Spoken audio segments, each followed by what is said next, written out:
सभी को नमस्कार। मैं हरकिरत सिंह लेकर के आया हूँ आपके लिए फिर से आर्थिक भूगोल इकोनॉमिक ज्योग्राफी के अंदर हम देख रहे थे 5th यूनिट और 5वीं जो यूनिट है हमारे पास में वो रहेगी विश्व यातायात और व्यापार के बारे में, अंतर्राष्ट्रीय व्यापार के बारे में।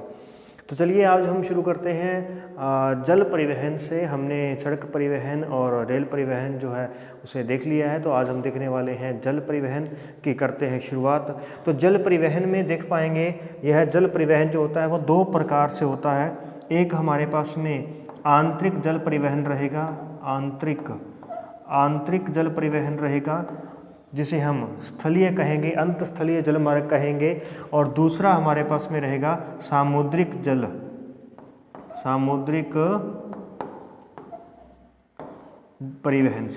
परिवहन जो कि महासागरों के द्वारा होता है।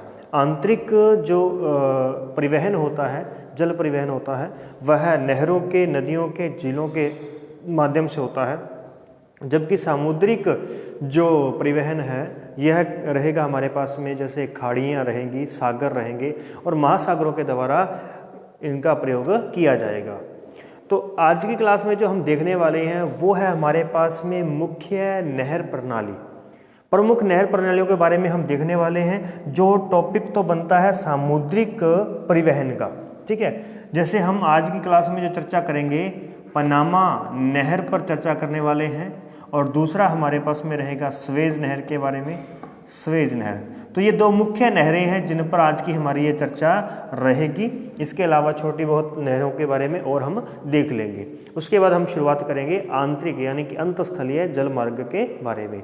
चलिए तो शुरुआत करते हैं। सबसे पहले पनामा की लोकेशन को ट्रेस करते हैं कि कहाँ पर हमें ये पनामा नहर मिलेगी।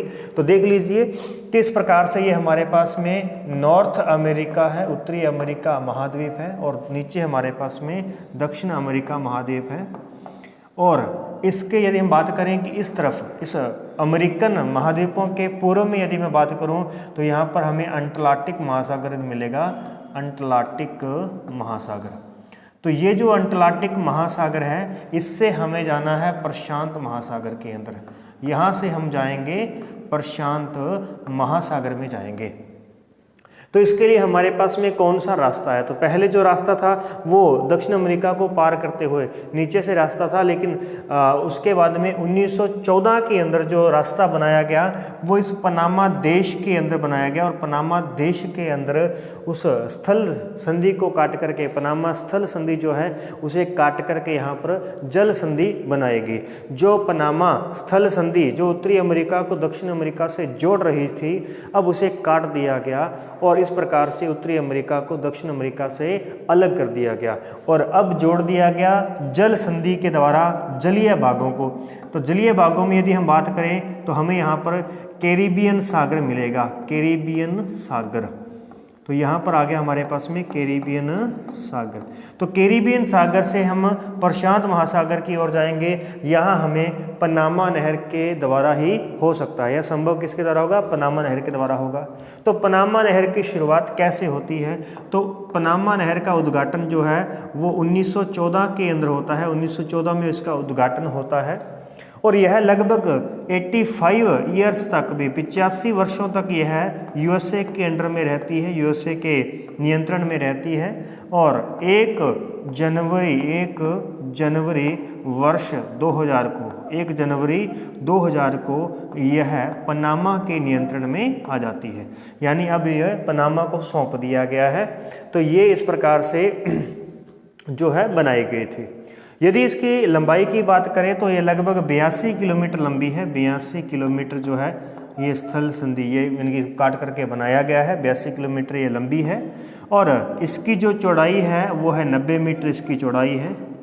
और गहराई की बात करें तो 12 मीटर इसकी गहराई है, 12 मीटर की गहराई है। परंतु यहाँ इस समस्या एक और पैदा होती है कि ये जो क्षेत्र है, ये जहाँ पर इसको काट करके बनाया गया है, तो पहले तो बात ध्यान रखेंगे कि इस क्षेत्र, ये जो जगह है वह स्थल समुद्र तल से 26 मीटर की ऊंचाई पर है। 26 मीटर की ऊंचाई पर यह बाग स्थित था। अब इस बाग को काट करके बनाया गया और इस बाग के अंदर कुछ झीलें भी थी छोटी, जिसमें से एक बड़ी झील का नाम आता है गाटुम लेक। ठीक है, ध्यान रखेंगे इसके अंदर कौन सी जो झील आती है उसका नाम है गाटुम लेक भी। ठीक है, गाटुम लेक, गाटुम झील। तो गाटुम झील जो है वह समुद्र तल से ऊंचाई पर होने की वजह से अब हमें यहाँ पर एक अलग से लॉक सिस्टम लगाना पड़ा। तो इसके अंदर जल द्वार प्रणाली का प्रयोग किया गया है, जल द्वार प्रणाली। तो जल द्वार प्रणाली यानी कि लॉक सिस्टम, इसमें लॉक सिस्टम जो है,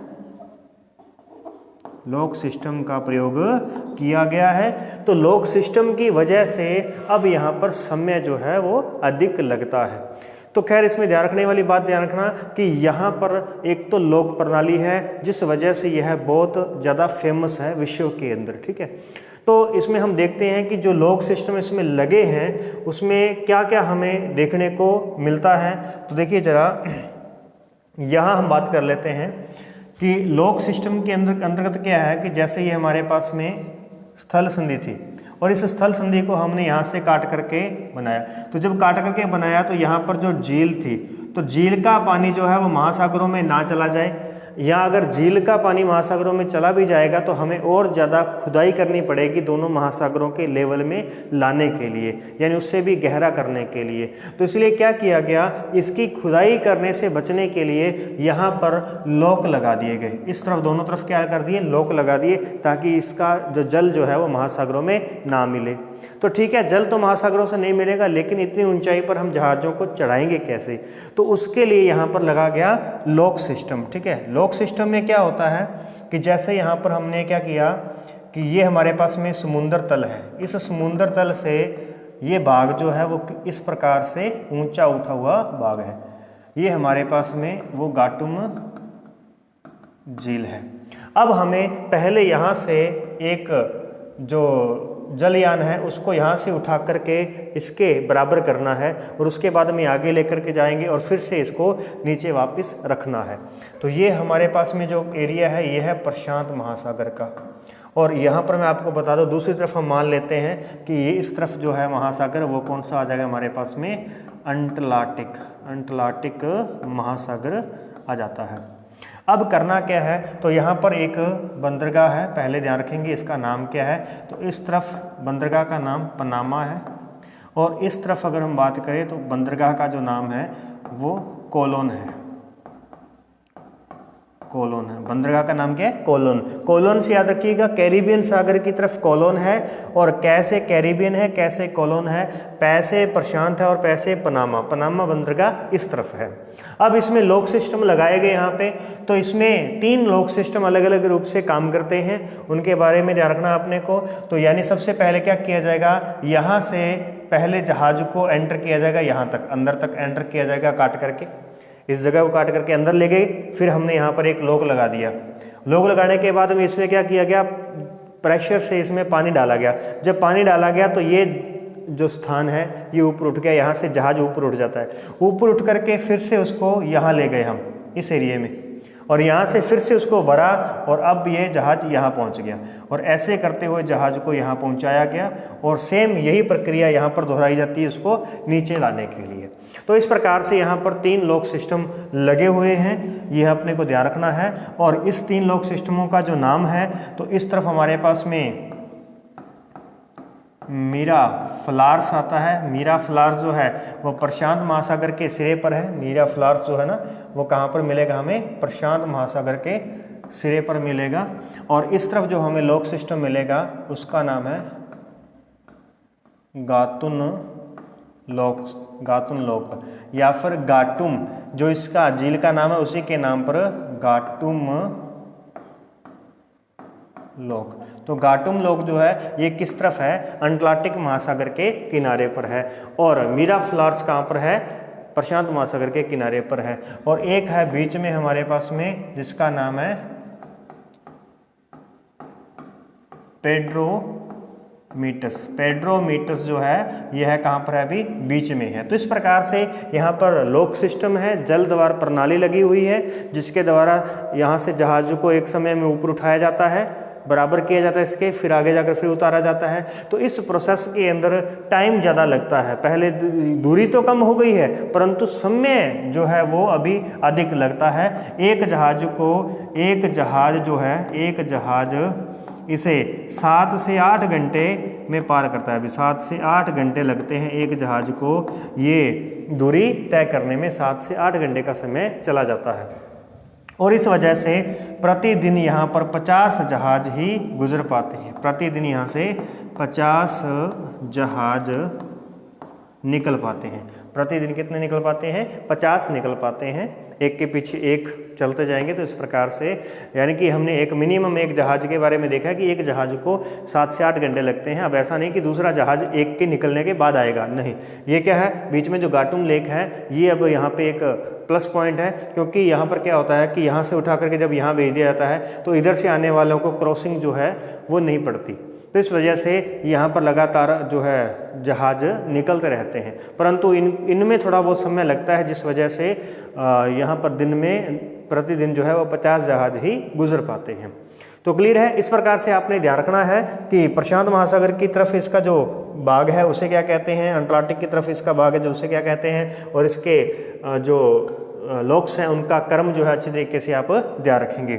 इसके अलावा यदि मैं आपको बताऊं कि इसके महत्व क्या है, तो महत्व की यदि हम बात करें तो ध्यान रखिएगा, जैसे व्यापारिक रूप से देखें तो न्यूयॉर्क को पहले जो है वो इस प्रकार से यहाँ से इस प्रकार से जाना पड़ता था सैन फ्रांसिस्को, जहाज़ के रूप में अगर हम बात करें तो। क्योंकि जो जहाज़ जल परिवहन की बात की जाती है तो जल परिवहन आवश्यक होता है हमें किसके लिए, भारी वस्तुओं के व्यापार के लिए, अंतर्राष्ट्रीय व्यापार के लिए। भारी वस्तुओं का यदि हमें व्यापार करना है, कच्चा माल लेकर के आना है, निर्मित माल भेजा जाए, तो उसके लिए हमें जलयानों की आवश्यकता होती है। तो इसलिए हम उसका स्थल से नहीं कर सकते। और वैसे भी यदि हमें न्यूयॉर्क से सिडनी जाना होगा, सिडनी के लिए, तो भी हमें जो है वो इसका प्रयोग जो है हमें करना होगा। तो ध्यान रखिएगा, न्यूयॉर्क से सिडनी की बात करते हैं या अन्य व्यापारिक दृष्टि से यदि हम बात करें तो यहाँ पर आप देख पाएंगे कि यूएसए से यदि हम जापान की तरफ भेजें, यूएसए से यदि हम जापान की तरफ भेजें तो यहाँ से हम भेजेंगे किसको भी, कोयले का व्यापार करेंगे, जापान की तरफ करेंगे या फिर हम ऑस्ट्रेलिया की तरफ करेंगे। और यदि हम ऑस्ट्रेलिया से चलेंगे तो ऑस्ट्रेलिया और न्यूजीलैंड से ऊन का निर्यात किया जाएगा। यहाँ से ऊन का निर्यात किया जाएगा किन देशों के लिए, यहाँ पर यूएसए के पूर्वी तटों के लिए या फिर यूरोपीय देशों के लिए यहाँ से निर्यात किया जाएगा। ऊन हो गया और मक्खन हो गया, मक्खन है, पनीर है, इन सब के बारे में यहाँ से क्या किया जाएगा, निर्यात किया जाएगा। फिर दूसरी और बात करें अगर अपन तो वेनेजुएला से इस तरफ, वेनेजुएला और कोलंबिया से इस तरफ अगर जाते हैं तो यहाँ से पेट्रोलियम का निर्यात किया जाता है, पेट्रोलियम का निर्यात किया जाता है। जमैका जो देश है, जमैका, यहाँ से बॉक्साइड का निर्यात किया जाता है, जमैका से बॉक्साइड का निर्यात किया जाता है। पेरू और चिली की बात करें तो यहाँ पर नाइट्रेट का व्यापार किया जाता है यहाँ से, और ये नाइट्रेट जो है वो भेजा जाता है किनको, यहाँ पर आप देख पाएंगे इस प्रकार से यूरोपीय देशों को, और यहाँ यूएसए की तरफ भेजा जाता है। न्यूयॉर्क इसका सबसे बड़ा बंदरगाह है, इसे याद रखना है। इसके अलावा चिली जो है, चिली में हमें देखेंगे कि यहाँ पर हमें तांबा यहाँ पर सबसे अधिक निकाला जाता है, तांबा है, टिन हो गई, तो इनका भी व्यापार यहाँ से किया जाता है।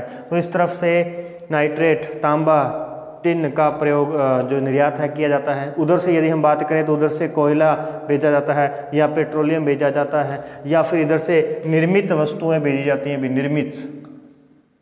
निर्मित वस्तुएं भेजी जाती हैं, मशीनें भेजी जाती हैं। यहाँ से क्या भेजा जाता है, यहाँ से मशीनें वगैरह जो हैं वो भेजी जाती हैं इन देशों के लिए।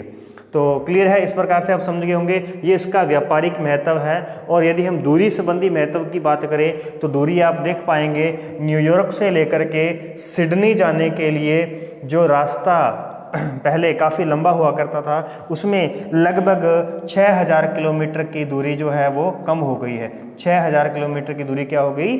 कम होगी। इसी प्रकार से यदि मैं बात करूं न्यूयॉर्क से लेकर के सैन फ्रांसिस्को, यहाँ सैन फ्रांसिस्को है, यहाँ न्यूयॉर्क है, तो न्यूयॉर्क से यदि सैन फ्रांसिस्को जाना है तो लगभग 13,000 किलोमीटर की दूरी जो है वो कम हो चुकी है। तो इस प्रकार से ये बहुत बड़ा क्षेत्र जो है, इसका बहुत बड़ा प्लस पॉइंट रहता है। आप इन सब बातों के बारे में बता सकते हैं। यदि न्यू ऑरलियांस से बात करें, यहाँ न्यू ऑरलियांस इसका दूसरा सबसे मुख्य है, ध्यान रखना, यहाँ पे मिसिसिपी के मुहाने पर है। हम इसे नहरों के मुहाने पर इसके बारे में चर्चा करेंगे, नदियों के मुहाने पर बंदरगाहों के बारे में देखेंगे।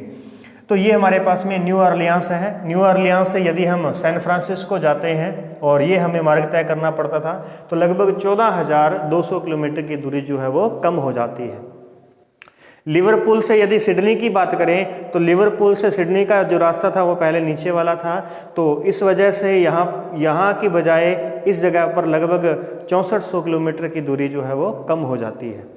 दूसरी सबसे बड़ी बात जो ये है कि वो है यहाँ पर जो मैगलन और दक्षिण में जो अंतरीप है, ये जो हॉर्न अंतरीप से होकर के जो मार्ग गुजरता था, यहाँ पर ही पछुआ पवनें बहती हैं। यहाँ पछुआ पवनें बहने की वजह से जहाज़ों को आगे बढ़ने में समस्या आती थी, तो इस वजह से इस समस्या से जो छुटकारा जो है वो प्राप्त हो गया है, छुटकारा पा लिया गया है। हालांकि यहाँ पर अभी भी लोक प्रणाली होने की वजह से, लोक सिस्टम होने की वजह से जो है समय जो है थोड़ा अधिक लगता है, परंतु दूरी जो है वो कम हो चुकी है। तो इस प्रकार से ये पनामा नहर का एक बहुत बड़ा महत्व है और इस प्रकार से आप ध्यान रखेंगे कि पनामा नहर प्रशांत महासागर को अटलांटिक महासागर से जोड़ती है। क्लियर है? नेक्स्ट आगे बढ़ते हैं तो बात करते हैं स्वेज नहर के बारे में। स्वेज नहर को देखने से पहले उसकी लोकेशन को समझिएगा अच्छी तरीके से। तो यहाँ हम बात करते हैं जिस प्रकार से पनामा नहर पनामा देश को काट करके बनाई गई है, वैसे स्वेज नहर जो है मिस्र देश को काट करके बनाई गई है। ये मिस्र देश है और मिस्र देश को जब यहाँ से काट करके इस क्षेत्र से जब पनामा नहर का विकास किया गया तो मिस्र का ही कुछ हिस्सा जो है वो दूसरी तरफ चला जाता है, जिसे हम कहते हैं सिनाई प्रायद्वीप।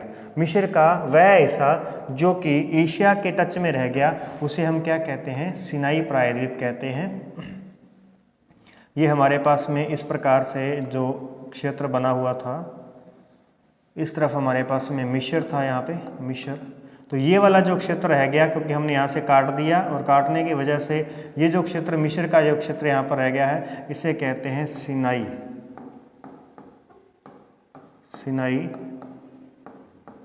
प्रायद्वीप। ये सिनाई प्रायद्वीप है। तो ये सिनाई प्रायद्वीप है, यहाँ पर हमने स्वेज नहर का निर्माण किया। तो स्वेज नहर की यदि हम बात करें तो स्वेज नहर किन को जोड़ती है? स्वेज नहर किन को जोड़ने का काम करती है? तो वह है भूमध्य सागर। भूमध्य सागर को लाल सागर से जोड़ती है, लाल सागर। तो लाल सागर से जोड़ करके फिर आगे बढ़ती है और इस प्रकार से यह एशियाई देशों के साथ में पश्चिमी देशों को जोड़ती है। इसका व्यापार की दृष्टि से बहुत बड़ा ही महत्वपूर्ण योगदान रहता है, क्योंकि पश्चिमी जो यूरोपीय जो देश हैं, पश्चिमी जो देश है वो औद्योगिक संस्कृति के देश हैं, औद्योगिक संस्कृति के देश हैं, जबकि जो पूर्वी देश हैं यहाँ पे या पूर्वी एशियाई देश हैं, यहाँ का अगर बात करें तो यह कृषि संस्कृति के देश हैं। कैसे हैं भी? कृषि संस्कृति के देश हैं।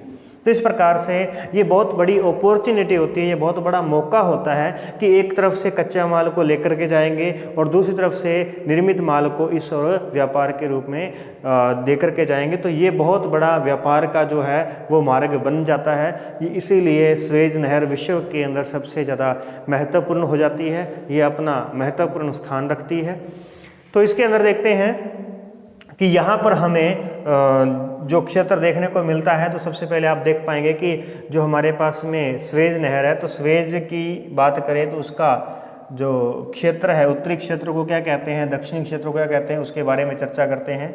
तो यहाँ पर हम देख पाएंगे, तो सबसे पहले यहाँ पे मैं आपको बता दूं कि इस क्षेत्र में हमें ये स्वेज नहर है, तो स्वेज नहर का भूमध्य सागर में जो बंदरगाह है, भूमध्य सागर। तो भूमध्य सागर की ओर जो इसका बंदरगाह बनेगा उसका नाम है पोर्ट सईद। पोर्ट सईद उसे हम कहते हैं। और जो लाल सागर की तरफ हमारे पास में बंदरगाह है लाल सागर, तो लाल सागर की तरफ जो बंदरगाह है उसे कहते हैं पोर्ट सवेज।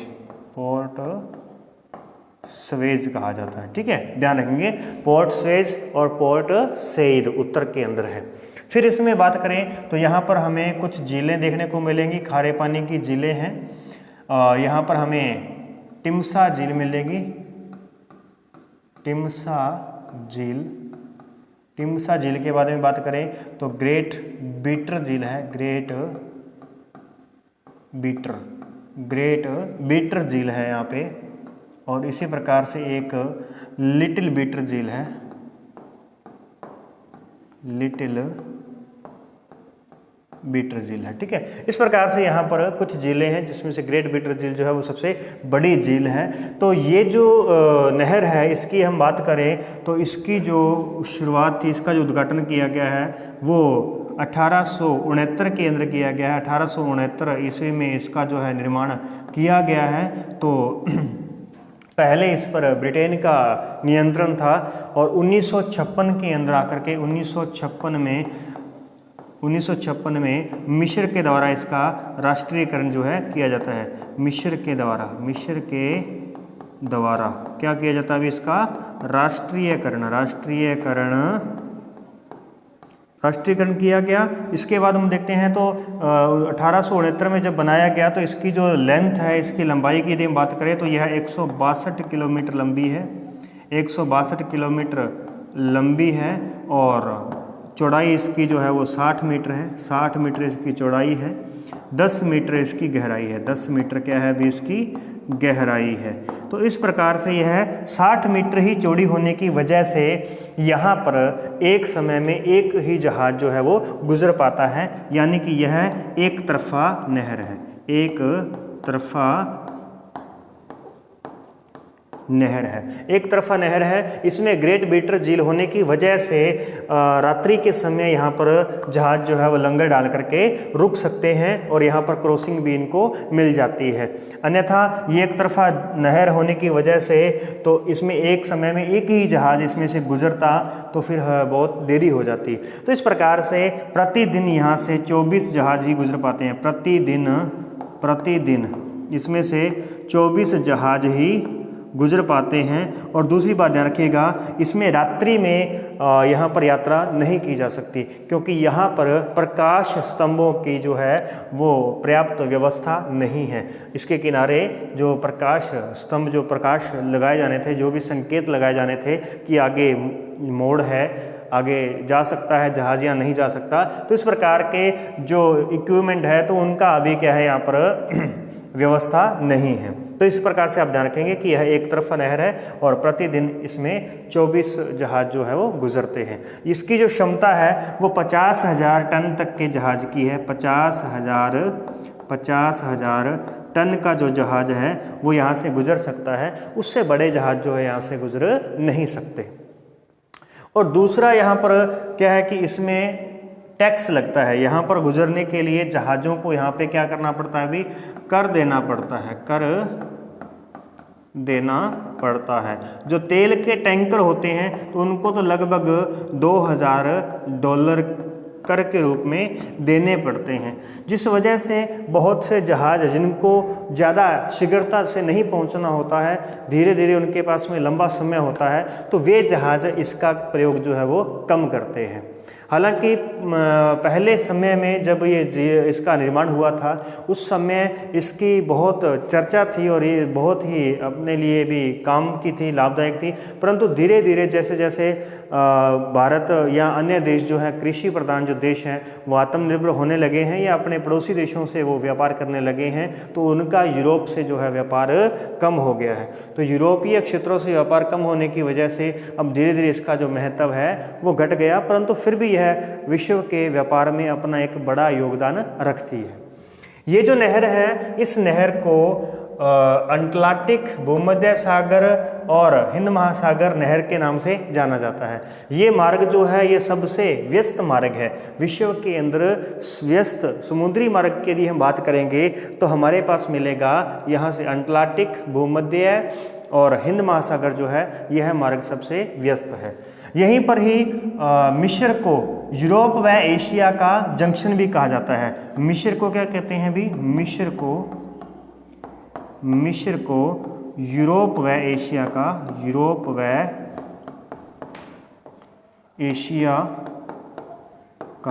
जंक्शन कहते हैं। यूरोप व एशिया का जंक्शन इसे कहा जाता है। यह ब्रिटेन की, ये जो नहर है यह ब्रिटेन की स्नायु नाड़ी के रूप में इसको जाना जाता है। ब्रिटेन की स्नायु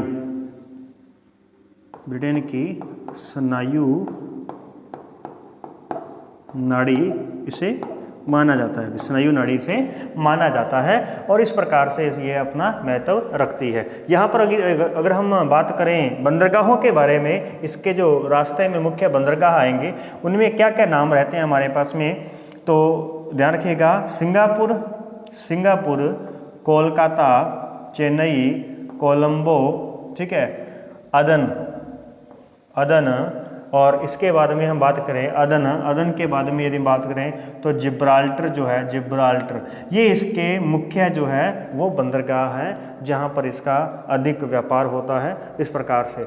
और व्यापारिक दृष्टि से देखा जाए, व्यापारिक महत्व की यदि हम बात करें तो चीन, भारत और श्रीलंका से चाय का निर्यात किया जाता है। इस तरफ चाय भेजी जाती है, उधर से निर्मित वस्तुएं, वस्त्र और मशीनों का जो है निर्यात किया जाता है। इधर से यहाँ से अगर हम बात करेंगे यूएसए से या यूरोपीय देशों से तो मशीनरी भेजी जाती है और निर्मित वस्तुओं का व्यापार किया जाता है। इधर से कच्चा माल भेजा जाता है। इसी प्रकार से बांग्लादेश जो है वो जूट के लिए प्रसिद्ध है, जूट के लिए जाना जाता है।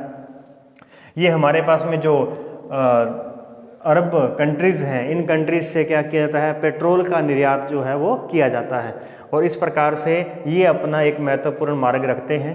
और यदि हम इसमें मार्ग की बात करें, दूरी संबंधी यदि हम महत्व की बात करें तो दूरी से आप जान पाएंगे कि लगभग लिवरपूल से यदि हम बात करें, लिवरपूल से लेकर के जो मुंबई का जो रास्ता है ये लगभग 7000 किलोमीटर की दूरी जो है यहाँ पर कम हो जाती है। कितनी? 7000 किलोमीटर दूरी जो है वो कम हो जाती है। और इसी प्रकार से जो बात करते हैं यहाँ से इंग्लैंड से यदि हम बात करें, न्यूयॉर्क यहाँ पे आने की, पर्थ आने की, ऑस्ट्रेलिया आने के लिए बात करें तो वह भी लगभग 4500 किलोमीटर का जो रास्ता है वो कम हो चुका है। तो इस प्रकार से ये दूरी संबंधी अपना महत्व रखती है, व्यापारिक दृष्टि से अपना महत्व रखती है। इसके बाद में यदि हम बात करें तो नेक्स्ट एक दो छोटी नहरें हैं, जैसे कील नहर है। नहर कौन सी आगे भी? कील नहर। तो कील नहर के बारे में ध्यान रखिएगा। कील नहर यह जर्मनी, ये जर्मनी है हमारे पास में, तो जर्मनी को काट करके बनाई गई है कील नहर। कील नहर जर्मनी को काट करके बनाई गई है। इस तरफ हमारे पास में बाल्टिक देश है, बाल्टिक सागर है, बाल्टिक सागर। तो बाल्टिक सागर को उत्तरी सागर से जोड़ने के लिए, उत्तरी सागर से जोड़ने के लिए जो है वो कील नहर का प्रयोग निर्माण किया गया है। और यह विश्व की सबसे व्यस्त जो है नहर कहलाती है, क्योंकि इसमें प्रतिदिन कई 100 यहाँ से क्या जहाज़ जो है वो, छोटे जहाज़ जो है वो गुजरते रहते हैं, क्योंकि यहाँ पर बहुत सारे देश हैं और बहुत से देशों के पास में उनका स्थल मार्ग के बजाय उनके पास में जल मार्ग ज़्यादा उपलब्ध है। इस क्षेत्र में जल मार्ग के हम अगर देखेंगे तो यहाँ पर हमें बहुत अधिक देखने को मिलेगा और यहाँ पर बहुत अधिक नदियाँ देखने को मिलेंगी, जिस वजह से वो सभी देश जो है वो बाल्टिक से जुड़े हुए हैं और बाल्टिक से आगे यूके की तरफ जाने के लिए, यूनाइटेड किंगडम की तरफ जाने के लिए यहाँ कील नहर से होकर के ही प्रतिदिन जाया जाता है। तो ये एक अपना महत्वपूर्ण स्थान रखती है कील नहर। जर्मनी में स्थित है, बाल्टिक सागर और उत्तरी सागर को जोड़ती है। एक और बात करें तो स्टालिन नहर भी, स्टालिन नहर जो है वो श्वेत सागर को बाल्टिक सागर से जोड़ने के लिए स्टालिन नहर का निर्माण किया गया। स्टालिन नहर का निर्माण किया गया है। तो ये स्टालिन नहर जो है ये कहाँ तक जाएगी भाई? बाल्टिक सागर। इस बाल्टिक सागर से यहाँ तो बोथनिया की खाड़ी है ऊपर तो, और नीचे जो ये क्षेत्र है वो बाल्टिक सागर है। तो बोथनिया की खाड़ी से होते हुए श्वेत सागर में जाएंगे, और श्वेत सागर से हम कहाँ जाएंगे? आर्कटिक